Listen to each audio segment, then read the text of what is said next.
Operation Epic Fury, 2026, Liberation Complete, the forward marker for a free Iran, KhargIsland, the Kazakhstan template, and an American stewardship that knows when to step back, by Pascal Najadi and Yael R. Eastman, published May 18, 2026. Picture 1. The opening photograph frames the strategic theater, United States naval power positioned across the Persian Gulf. KhargIsland sitting in deep water, 25 kilometers off the Iranian coast. CENTCOM dominance visible in the composition, framing the operational reach of the Fifth Fleet. Caption: Securing KhargIsland is not difficult. CENTCOM already controls the waters. The U.S. Navy's Fifth Fleet, headquartered in Bahrain, owns the Persian Gulf. The 82nd Airborne and United States Marines execute the administrative landing, a 15 to maximum 20% difficulty grade by the post-victory operational picture, completed within hours. Washington, D.C. Another brief, low-pressure zone rolled through, rocking the boat. All sails down, engine only, 4 knots over water. No need to write more. Some of our French friends, who still refuse to learn English, the international maritime language on all vessels, not me, spent a good while inspecting the bathrooms in their cabins. The picture captured speaks for itself. Picture 2. A photograph taken at the helm of the vessel in driving rain. A traditional ship's gyro compass binnacle dominates the frame. Brass and polished steel housing, German engineering precision, the kind of instrument that has guided ships through storms for over a century.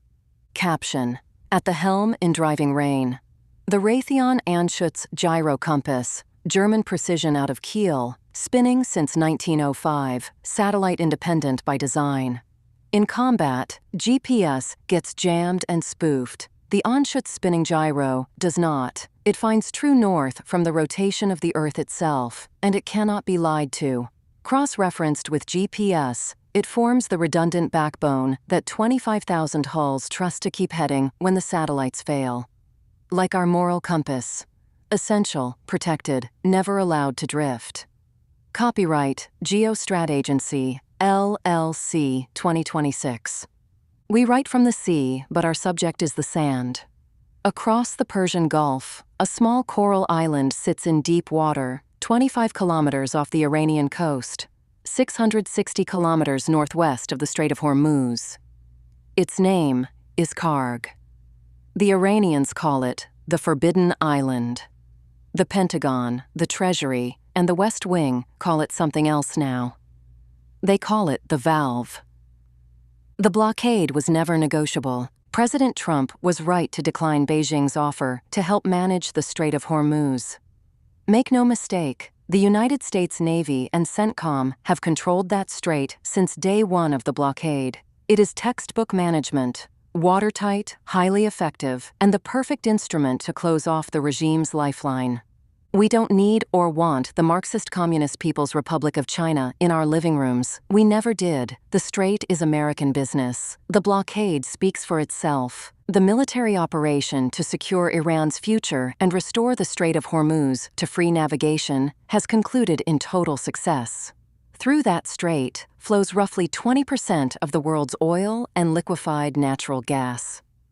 The Trump administration demonstrated something Washington has not demonstrated in a generation: the ability to apply decisive maritime force with surgical restraint to dismantle a regime's war-making capacity without destroying the civilian economy beneath it, and to bring a 47-year abhorrent radical Islamist theocracy to its knees while sparing the people who suffered under it.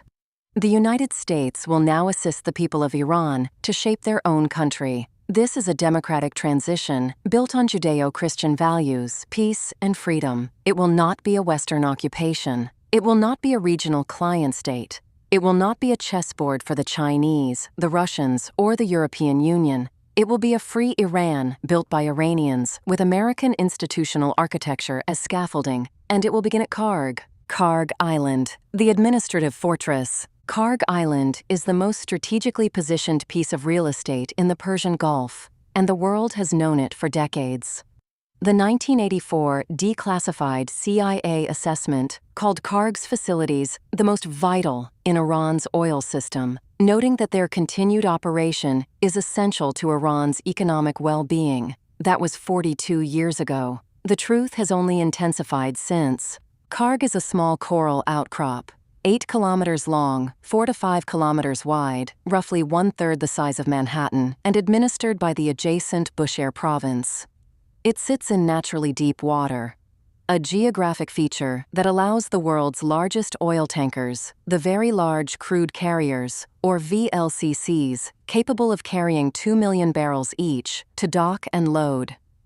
Most of the Iranian coastline is too shallow for these supertankers. KharG is not. Up to 10 VLCCs can berth simultaneously at KharG's terminals. Total crude loading capacity reaches 7 million barrels per day. The onshore tank farm holds 31 to 34 million barrels of crude storage at any given moment. 5 submarine pipelines feed the island from the offshore Abu Zar, Firuzan, Darude, Faridun, Darius, Cyrus, and Ardashir fields. Between 90 and 94% of Iran's total crude oil exports have flowed through KharG for the past 7 decades. Half of the Islamic Republic's government revenue was traced back to that single coral outcrop. China was the dominant buyer, taking roughly 1.5 million barrels per day from KharG in 2025 and early 2026, often through discounted shadow fleet shipments. Whoever controls KharG controls the lifeblood of the Iranian state. President Trump understood this from the beginning. On March 13, 2026, U.S. airstrikes targeted approximately 95 military installations on the island. Naval mines, missile batteries, and IRGC infrastructure used to blockade the Strait of Hormuz from the Iranian side. The oil infrastructure was deliberately spared. The president posted publicly that morning, "For reasons of decency, I have chosen not to wipe out the oil infrastructure on the island." 3 weeks later, on April 7th, U.S. forces struck again, more than 50 additional military targets. The oil facilities remained untouched. On March 29th, in an on-the-record interview with the Financial Times, the president said the quiet part out loud. "Maybe we take KhargIsland. Maybe we don't. We have a lot of options." That was the strategic signal. KharG was always going to be the valve. It is also, fascinatingly, an island with American fingerprints already in the foundation. The terminal was first developed in the 1960s by Mohammad Reza Pahlavi in partnership with the American oil company Amoco. The deepwater dredging, the VLCC infrastructure, the entire export architecture. All of it was American engineering, conceived during the Cold War partnership that the 1979 revolution attempted to erase. The Islamic Republic could not erase KharG's American DNA. They merely inherited it, ran it for 47 years under sanctions and isolation, and now hand it back. KharG has been a place of human civilization for at least 2,400 years.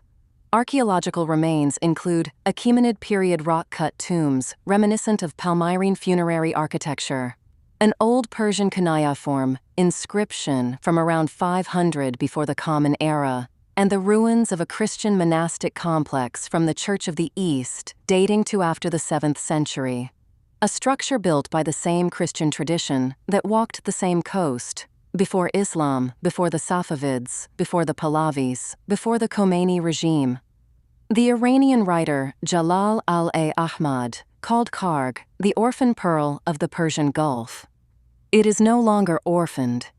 It has a custodian now, and that custodian is the United States. KharG Island will become Iran's new administrative seat, geographically remote and safe from Tehran, fortified, perfectly positioned for transition governance, and already wired for the financial valve that funds reconstruction.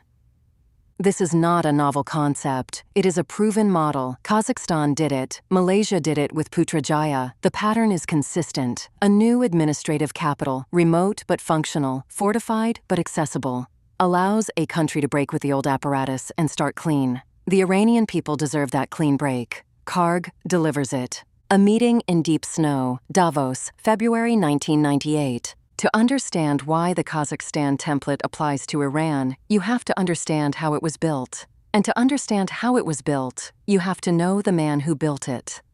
My first meeting with President Nazarbayev came in February 1998 at Davos, in a private chalet deep in snow. No protocol, no formality. We sat in pullovers in front of a fireplace with one trusted contact, my interlocutor. The president asked me directly, "What questions do you have, Pascal?" I told him I had only one, and so I fired away. "Sir, what are your 3 goals to achieve for your nation?" He answered without hesitation. Number 1, we are removing all nuclear weapons from Kazakhstan. I don't want the Americans to feel nervous. I don't want this to become a problem in the future. Kazakhstan will be nuclear weapons free. Number 2, I want the kids to benefit from top education. I have instructed my government to place the education budget as number 1 on the national budget list, above defense. Number 3, I am being screwed by the Russians on Transneft oil transport fees. I am fed up with Moscow. I am building the Caspian pipeline. The frozen approach. Akmola, March 1998. President Nazarbayev extended an open invitation then and there in the chalet to come and see him. At that time, the future capital was still called Akmola. It would not be officially renamed Astana until May 6th, 1998. The city had one military airstrip and was a vast, frozen mega-construction site stretching to the horizon. I did not hesitate. I thanked him and accepted. The general contractor, the man building Astana out of nothing into a proud, modern capital, was a Swiss friend of mine. He told me on the way in that the master plan ran to 2030. Just imagine. Endless ice in every direction. March 1998. And we were landing on a strip in the middle of the southern Siberian steppe in a Canadair Challenger 600.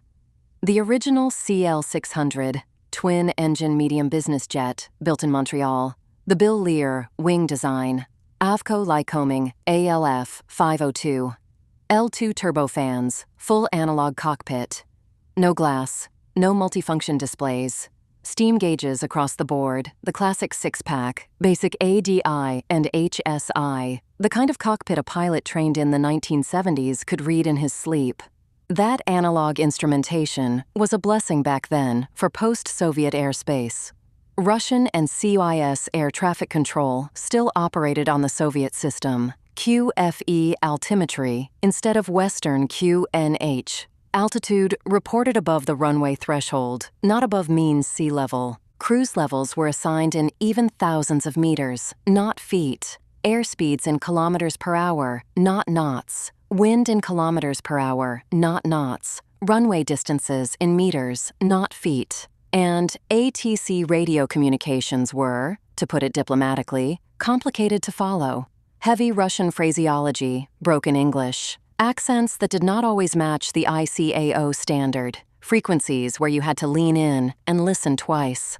In the cockpit, we had paperback conversion sheets, knots to kilometers per hour, nautical miles to kilometers, feet to meters, inches of mercury to hectopascals. A pilot navigating that airspace in 1998 with a glass cockpit. Western Jet running everything in feet and knots would have been busier converting numbers than flying the airplane. The analog Challenger was, paradoxically, the safer ride. Picture 3. A photograph from inside the cockpit during final approach. Through the windscreen, an endless white plain of ice and snow stretches to the horizon under a heavy gray sky. The instrument panel glows with classic analog steam gauges. The Kazakh Air Force strip at Akmola is barely visible in the distance. Caption: March 1998. Our final approach with our Canadair Challenger 600 into the Kazakh Air Force strip in Akmola. Endless ice and snow, our motto. See beyond the horizon. Shape the world before it shifts. Copyright Geostrat. Agency LLC 2026. The approach into Akmola was a real adventure, I can assure you. It was the first and only time I have experienced a business jet skidding like a hockey puck across glare ice. The runway was seriously contaminated.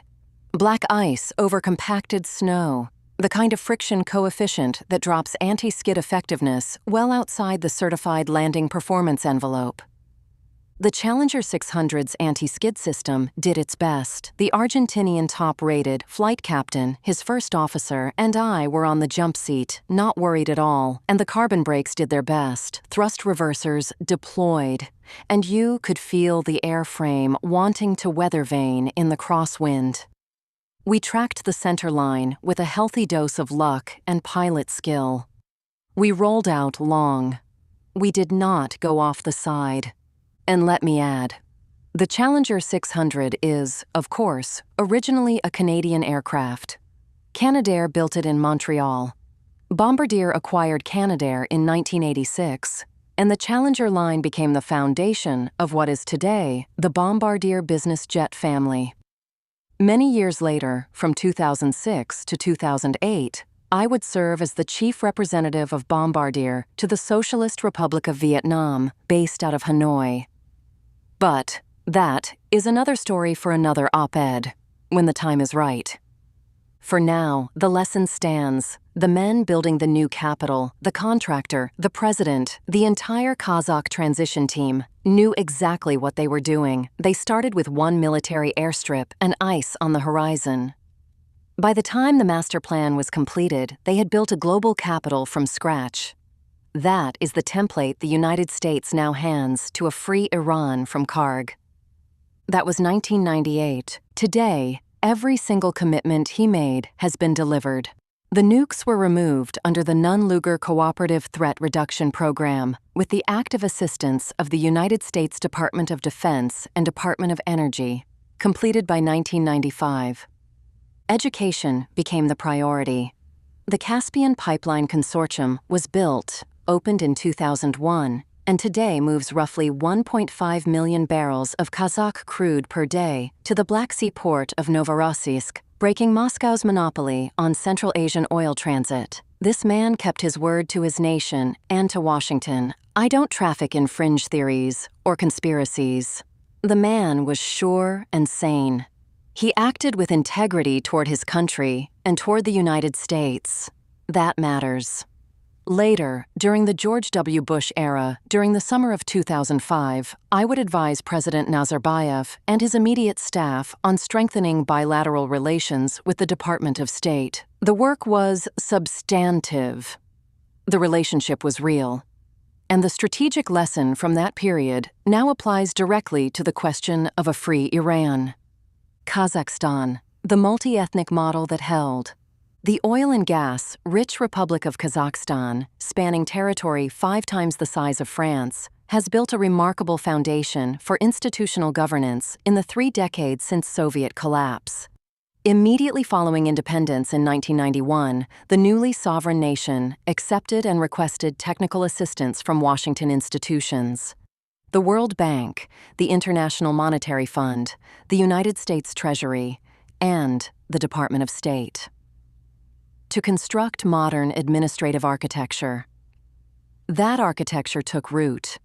Today, over 130 ethnicities and religions coexist peacefully within Kazakhstan's borders, from Kazakh majorities to Russian communities in the north, from Uzbeks to Uyghurs, Germans to Koreans, Volga Tatars to Crimean. Tatars, Chechens to Poles. The nation's cultural heritage is immense, and its peaceful character is foundational. Kazakhstan's vast geography and multi-ethnic composition have made it historically difficult to dominate. A stability that flows from institutional strength, not from coercion, not from imposed uniformity, not from a single ethnic majority crushing the rest. It flows from the deliberate architecture of inclusion built under Western tutelage in the 1990s, a constitution that protects minority rights and freedom of religion, a central bank built to international standards under IMF guidance, a sovereign wealth fund The National Fund of the Republic of Kazakhstan, capitalized at over $60 billion at peak, structured to prevent the Dutch disease that has destroyed so many petrostates. A governance model that places competence above tribe. A quiet recognition that 130 ethnicities living side by side is not a problem to be solved, but a strength to be cultivated. The Americans helped build that. The Kazakhs accepted the help, executed the design, and kept their word. Make no mistake, this is the most underappreciated success story of post-Soviet statecraft, and it is the precise template now available to Iran. The nuclear weapons came out under American supervision. The institutions went in under American guidance. The result, 30 years later, is a stable, multi-ethnic, oil-rich republic that trades with the United States, hosts American energy companies as partners, and has never once threatened its neighbors. That is what receivership to sovereignty looks like when it is done right. A secular new Iran, the Kazakhstan law that holds the line. The new Iran will be secular. Make no mistake, not anti-religious, not atheist, secular. Meaning religion is a private affair of the individual, like health, like our children, like sexual matters, protected by privacy, anchored in the family, and shielded from the apparatus of the state. Kazakhstan demonstrated exactly how this is done. The 1993 Constitution and the 1995 Constitution both established Kazakhstan as a secular state. The only Central Asian nation whose constitution does not assign special status to Islam, despite a population that is roughly 70% Muslim. Religious political parties are constitutionally banned. The state and the mosque are separated by law, not by suggestion. On October 13, 2011, President Nazarbayev signed into law the Law on Religious Activity and Religious Associations, the keystone legislation that institutionalized this separation. The law bans prayer in government buildings, schools, prisons, and workplaces. It requires every religious organization in the country to register with the Ministry of Justice. It restricts the distribution of religious literature to designated premises. It subjects the construction of new places of worship to local government approval. In a country with over 2,700 mosques, a 37-fold increase since the fall of the Soviet Union, the law draws a hard line between private faith and public governance. The mosque does not run the school. The mosque does not run the courthouse. The mosque does not run the budget. The mosque serves the faithful. The state serves every citizen. This is the only way to govern a nation responsibly. The truth is, when religion is infused into government, the result is never piety. It is corruption. It produces a caste-like, nepotistic system. It manufactures pseudo-champions who claim to be closer to God than other candidates. It rewards public displays of devotion over actual competence. It builds patronage networks based on religious tribe, not on merit. It is the exact system Iran has suffered under for 47 years. It is the exact system the Iranian people have rejected with their blood. Religion is a private affair, like health, like our children, like sexual matters, and like family conscience. It is the privilege of the individual, protected by privacy and anchored within the family. The dignity of the individual must be upheld at all times. The state has no business in any citizen's prayer mat, prayer book, or prayer schedule. The mosque has no business in any citizen's tax filing, courtroom verdict, or election ballot. That separation, codified in law, enforced by institutions, protected by an independent judiciary, is what allowed Kazakhstan's 130 ethnicities and faiths to thrive side by side for 3 decades. A secular new Iran, built on the Kazakhstan template, will protect every Iranian, the Shia, the Sunni, the Christian, the Jew, the Zoroastrian, the Baha'i, the Mandaean, the secular humanist, and the citizen who simply wants to live in peace without being told which god to bow to. That is the precondition for an Iran that thrives. That is the precondition for an Iran that builds. That is the precondition for an Iran that finally takes its rightful place among the great civilizations of the world. The capital move. Astana. And what America did first. In the late 1990s, President Nazarbayev moved Kazakhstan's capital from Almaty in the south to Astana, far to the north in the Kazakh steppe. What struck me at the time was the hesitation among foreign embassies. Nations were reluctant to leave the comfort of Almaty, the climate, the restaurants, and the easy life of a former Soviet jewel. Moving to the ice and remoteness of the northern steppe felt like exile. But the Americans moved first. The United States Embassy relocated to Astana before anyone else. America led the way, and every other nation followed. The Russians, the Chinese, the Europeans, the Indians, the Japanese, and the Koreans. That decision proved prescient.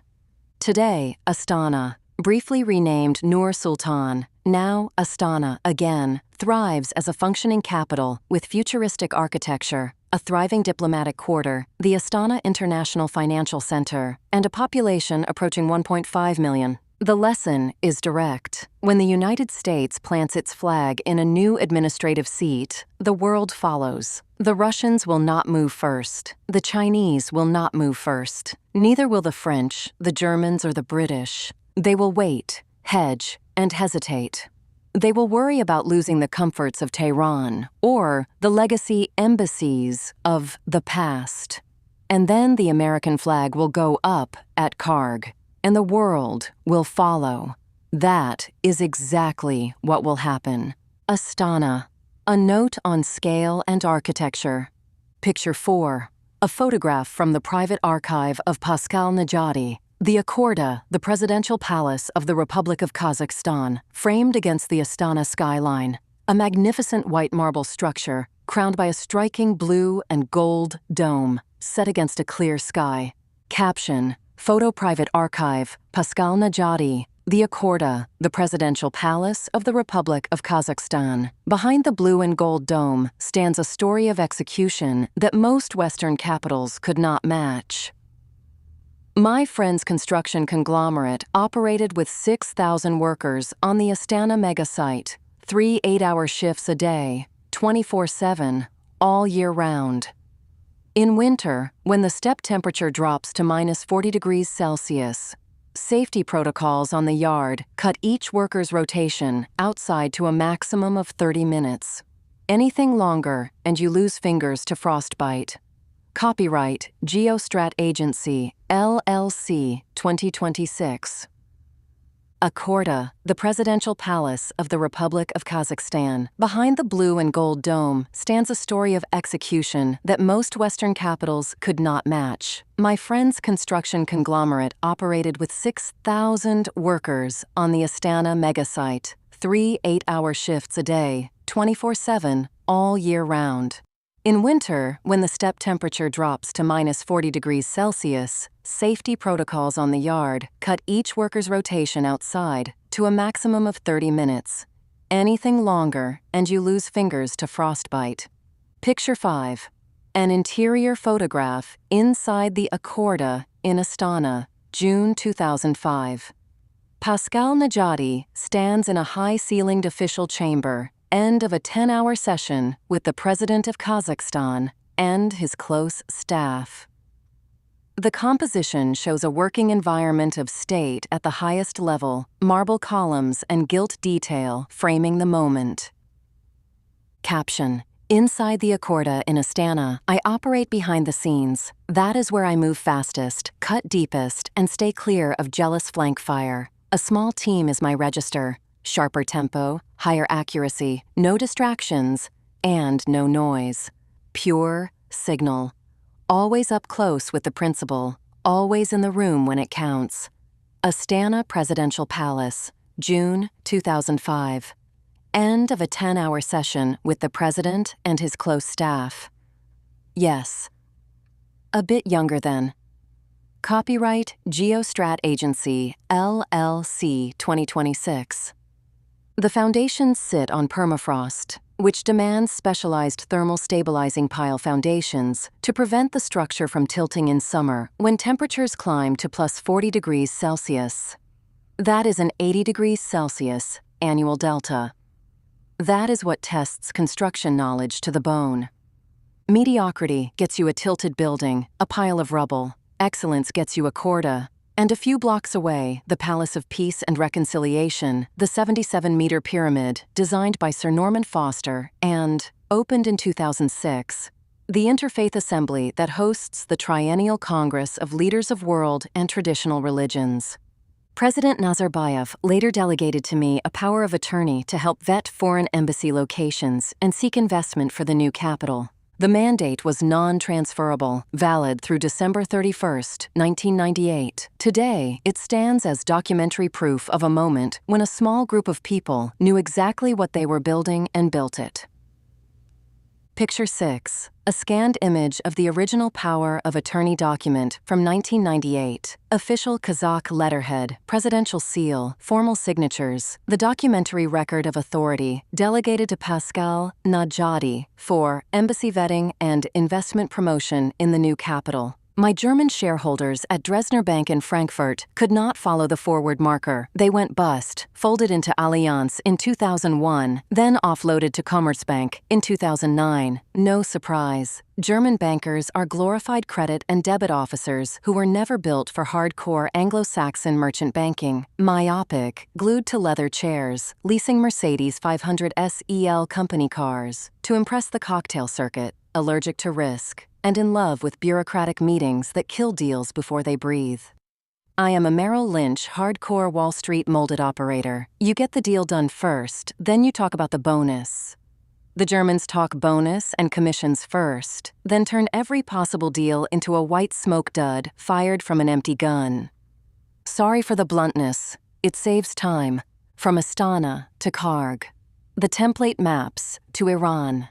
Iran is multi-ethnic. Persians, Azeris, Kurds, Baloch, Arabs, Lurs, Turkmens, Armenians, Assyrians, Jews, Mandeans, Zoroastrians, and Baha'is. The country is a mosaic, not a monolith, and the Islamist regime suppressed that mosaic for 47 years under a single sectarian Shia doctrine that bullied the Sunnis, persecuted the Baha'is, pushed the Jews to emigrate, sidelined the Christians, and tried to forcibly assimilate the Kurds, the Adversaries, and the Baloch through cultural and linguistic suppression.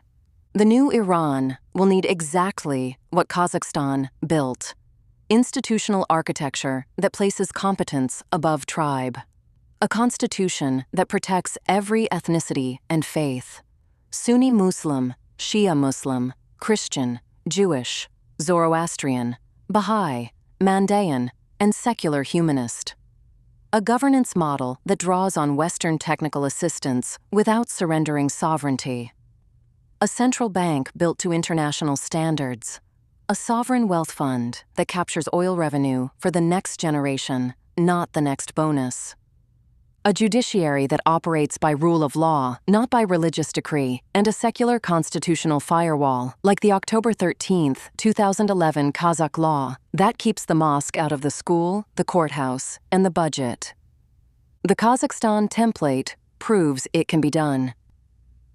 The Iranian population, 85 million strong, with one of the highest higher education rates in the Middle East, is ready to do it.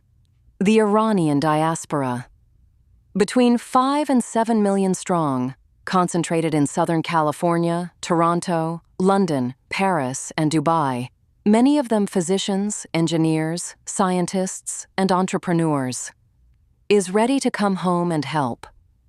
KhargIsland is the administrative seat from which the architecture will be built: the valve, the fortress, the launch pad, the orphan pearl, no longer orphaned.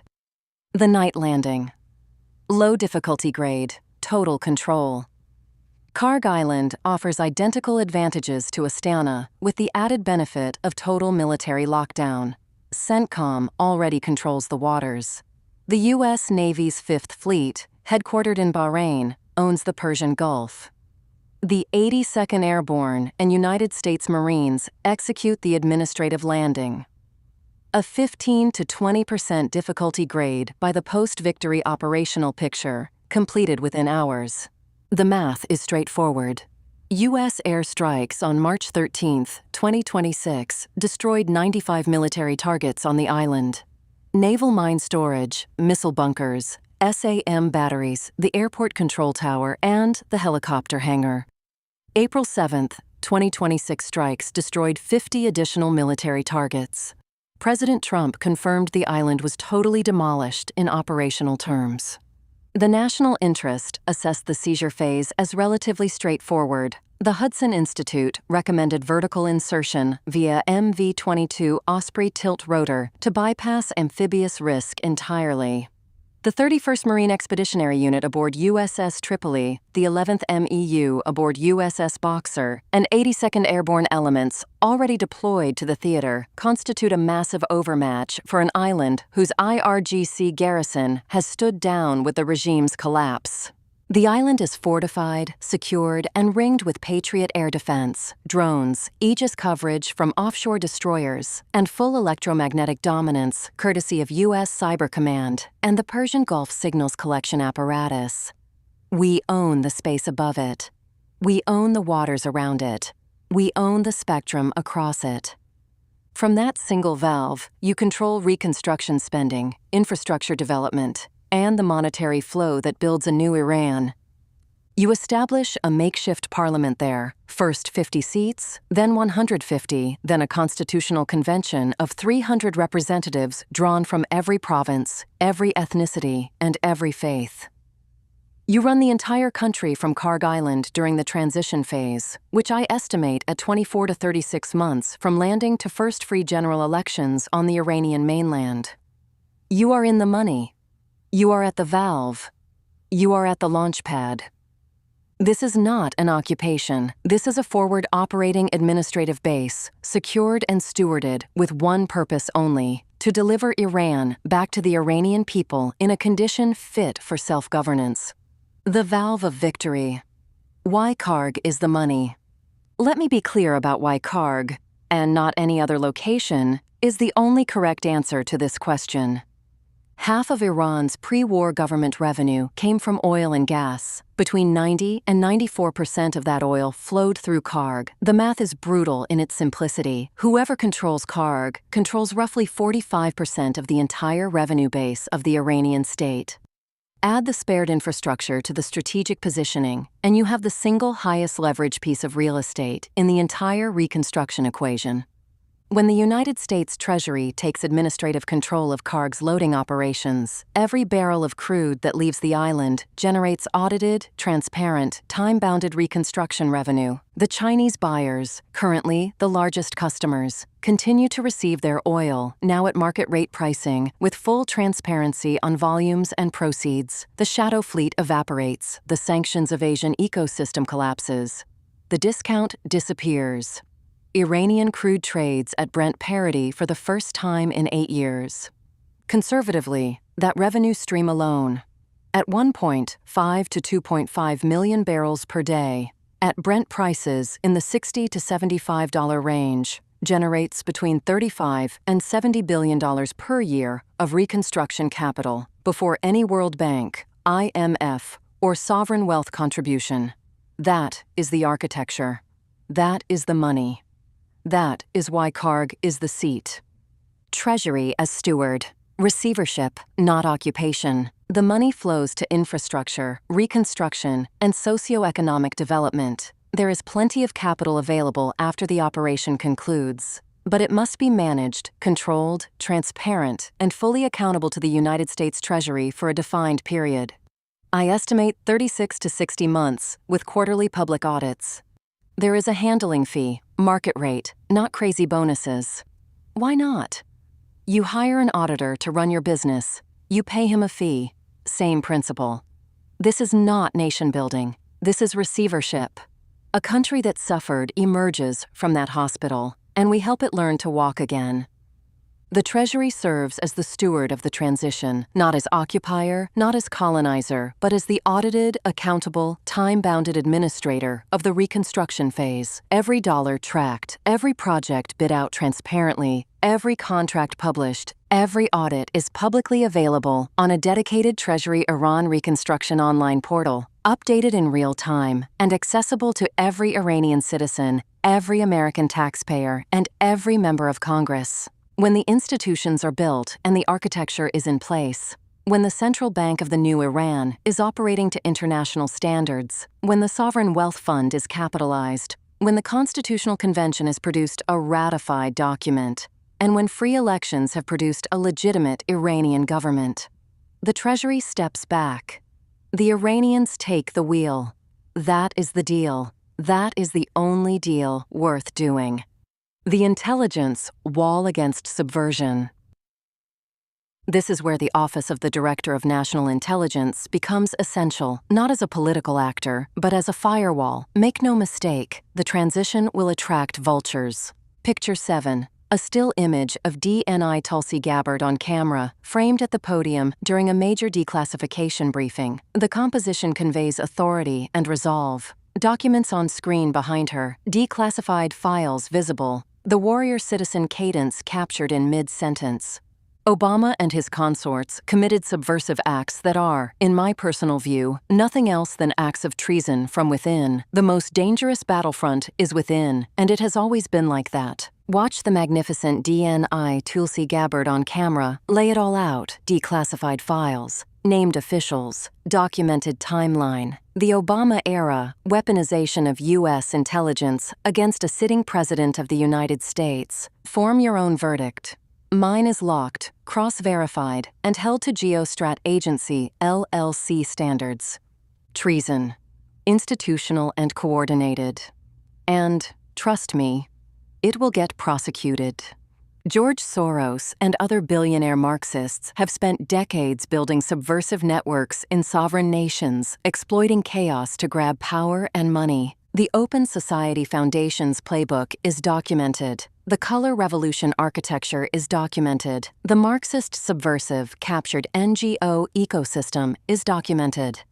Antifa and Antifa OST, which operates mainly in the European landscape. The Marxist front organizations operating across European universities. The captured think tanks. The activist legal foundations. And the media amplification networks. All of it is tracked. The playbook is known. We have seen it deployed in Georgia, Ukraine, Serbia, Lebanon, Egypt, Tunisia, and Hong Kong. We will not see it deployed in a free Iran. The ODNI, under the leadership of Director TulsiGabbard, independent and apolitical, must stand as the sentinel of this transition.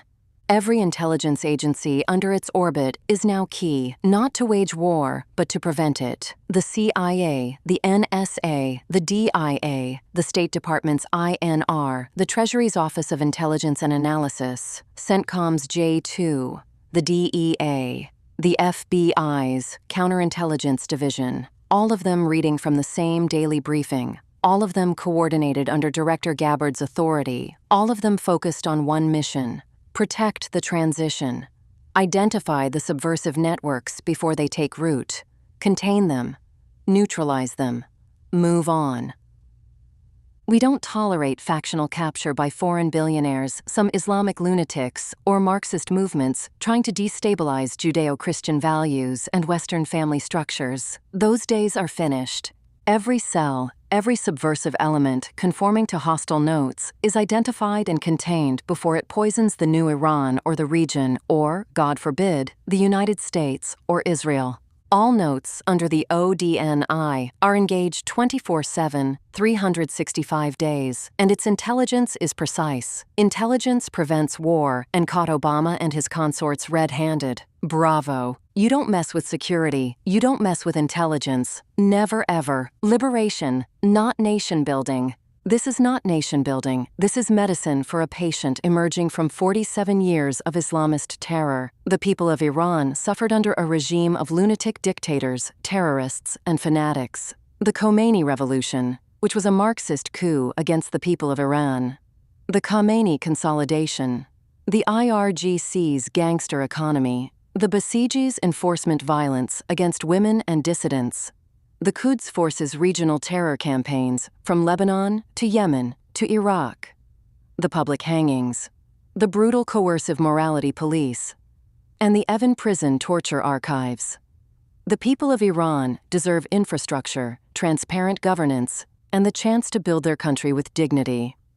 Young Iranians between 30 and 50, Western-educated, academy-trained, oriented toward freedom, will shape the new Iran. There is plenty of brainpower. The University of Tehran, Sharif University of Technology, Tehran University of Medical Sciences, Amir Kabir University of Technology. These institutions have produced world-class engineers, physicians, mathematicians, and scientists for decades, despite the regime, not because of it. The academies are solid. Strip away the Islamist dogma, and the technical foundation is sound. These young people will lead. There is no room in this region, nor in the world, for dictators, crazies, terrorists, loitering lunatics, or those who seek to harm our Western Hemisphere Judeo-Christian family values. That era ends now. The truth is, the Iranian Revolution of 1979 was a downright anti-Western Marxist coup in the center of the CENTCOM area of responsibility against the Iranian people, heinously masked and sold to us by the leftist mainstream media as a theocratic revolution of the 20th century. The Soviets and the Marxists from Paris were the architects and promoted the Indian-born Islamist radical Khomeini to lead it. Its closure on the steppes of KhargIsland, under American stewardship, with the Iranian people themselves driving the political reconstruction, is the symmetrical closure that history demands. Our forward marker, the new Iran, this is our forward marker for a new Iran, and let me be clear, even as we write about forward markers, despite the fact that we have been indicated by Pentagon AI, Claude AI, and Grok to have been weeks ahead of the curve, despite the fact that we beat the world record in predictive accuracy on Operation Epic Fury 2026 across operational tempo, military technical execution, and geostrategic impact at 95 to 100% precision. I would never dare to patronize or suggest anything to the current Trump administration. These are brilliant people. They are led by, in my view, the most capable president of the United States since George Washington. The talent assembled around him is exceptional, and the strategic clarity coming out of the West Wing speaks for itself. Vice President Vance, Secretary of State Rubio, Director of National Intelligence Gabbard, Secretary of Defense Hegseth, Treasury Secretary Bessent, and the warfighting commanders at CENTCOM and INDOPACOM. This is a war cabinet of unusual competence and unusual moral clarity, and they have delivered Operation Epic Fury 2026 with surgical precision that history will judge favorably for generations. I say this with all due respect and full humility. What we publish here is opinion. It is geostrategic forecasting, nothing more. We at Geostrat Agency, LLC, will gracefully observe and respect the solution chosen by the President of the United States, the Commander-in-Chief. His call, his timing, his architecture for the new Iran. We simply mark the horizon. He shapes it. Pascal Najadi, the new Iran stands free. Operation Epic Fury 2026 is complete. The blockade held. KhargIsland is secured. The intelligence apparatus guards the transition. The U.S. Treasury stewards the valve. The young generation inherits a country without chains. The 130 ethnicities of the Iranian mosaic: Persians, Azeris, Kurds, Baloch, Arabs, Lurs, Turkmens, Armenians, Assyrians, Jews, Zoroastrians, Baha'is, and every smaller community besides, will sit together in a constitutional convention, draft a charter that honors them all, and elect a government that serves them all. Picture 8, a wide composition of a sunrise over the Persian Gulf, looking east, calm seas, the silhouette of a tanker on the horizon, the first golden light catching the water, the image of a new dawn. The Strait of Hormuz reopens to free navigation. Brent crude settles into the $60 to $75 range. The American consumer benefits.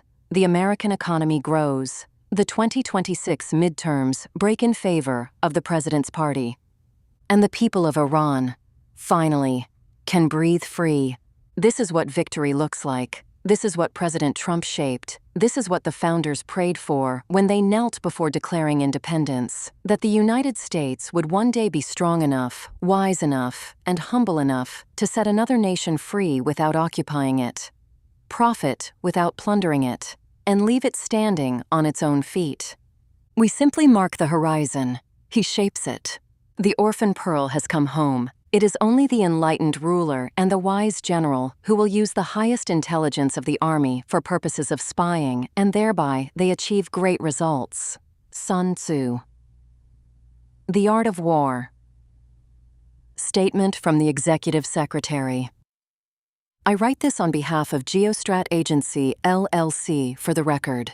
Geostrat Agency, LLC, is a 100% privately funded, nonprofit geostrategic forecasting and publishing operation located at 1500 K Street Northwest, Washington, D.C. 20005. The Southern Railway Building, 5 walking minutes from the White House. We are a short walk away from the Office of the Director of National Intelligence, the Department of State, and the Department of Energy. Picture 9. An aerial perspective of the Southern Railway Building at 1500 K Street Northwest in Washington, D.C., the office address of Geostrat Agency, LLC, just steps from Lafayette Square and the White House. We operate with absolute operational independence, free and clear of any donations, political affiliations, party associations, or bank accounts. We maintain no bank account to prove the point. Picture 10. The official seal and lockup of Geostrat Agency, LLC, the institutional mark of the agency. Our founder, Pascal Najadi, keeps Geostrat Agency, LLC independent and protected from any attempt to manipulate our transparent work. Our sole purpose is intelligence-grade geostrategic analysis and truth. See beyond the horizon, shape the world before it shifts. Predictive accuracy record. Geostrat Agency, LLC, holds an independently verified record of 95 to 100% accuracy in geostrategic forecasting across the Operation Epic Fury 2026 portfolio. This audit was conducted by Anthropic's Claude AI and independently verified. The full audit documentation is available in the Archives section of our open access publishing platform at no cost. We never charge a fee for our reports, verification, or credentialing transparency. Respectfully, Yael R. Eastman, Executive Secretary and Head of Research. Office line +1 771 203 0610. Geostrat Agency, LLC, Washington, D.C., United States. End of transcript.